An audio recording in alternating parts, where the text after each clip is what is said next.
राम राम मंडळी, जय खानदेश. तर बुवा अजून दुपारला ड्युटीवरती हात पाय तोंडून जेवण बिवण करण बायकोनी एकदम भारी लस्सी बनाय ठेवली होती. हा बापरा लस्सी पिंते मन तृप्त होई. मग काय बायकोनी प्लॅन ते पहिले बनाय ठेवला होता की बाजारला जाणे आज. मग काय भाऊ संध्याकाळ चहा पाणी करी सन गोत मग स्मार्ट बाजार मग बाजार करायला बिडी सन मग गाडी वगैरे पार्किंग मला आडे जिनी ती वस्तू भेटतात म्हणजे आम्ही महिन्याना बाजार अख्खा आडिंगच करलेतच करते मला सांगा ती फक्त 2-4 वस्तू काले नाहीत म्हणे आणि आडी इंते डाय ट्रॉली भरणार आहे ना. चल ना मग आता झालं ना अजून वरती जायचंय, थांबा थोडा वेळ.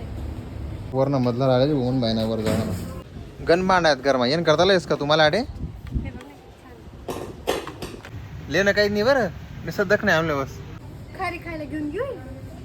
खारी कितला दिन पुरावे आपल्या ते बस बाजारला नाव करू आणि कपडा आता खाली हो होई ना हो बाजार एक डावना काय घरगुती आपल्या आपल्या वापरानं वस्तू लिहिली ना बिल वगैरे कर पैसा पे करी निघूत मग आपला आपला घर राहत रे मधूनच ऐकू म्हणे भाजीपाला बी नसे म्हणे भाजीपाला मार्केटमध्ये म्हणे गाडी म्हणतो चाल भाऊ काय नाही 4-5 दिन पुरी इथला भाजीपाला आली ना म्हणून मग आपलं आपलं घर म्हणे पाणीपुरी का नाही म्हणे म्हणतात नाही बाहेर ना काहीच खावा नाही चाल घर मग काय पार्सल लिसन लिहून तू मग घर भिंडूच बो मग घर आणि घर येईन तसं लाईटच नाही जीवन म्हणतं काय उपाधी येऊ काय नाही आम्ही तसं लाईट नाही वाट इथं ना तुम्ही लाईक फॉलो करा कमेंट करा गुड नाईट सगळ्यासले जय खानदेश.